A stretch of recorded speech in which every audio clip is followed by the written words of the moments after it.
This is pretty neat. The elk cows are over here, and on the other side of the house are the three babies just laying there by themselves.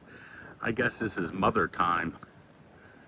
Get a little break from the babies. The babies are just sitting there, and the three cows are over here on the other side of the house. Well, they're safe. Nothing's coming down here. No grizzly are gonna come into the housing. That is neat. These are big animals. That's why they tell you don't get too close. I'm behind a fence. Wow, they're almost like domesticated. These are like the people's dogs.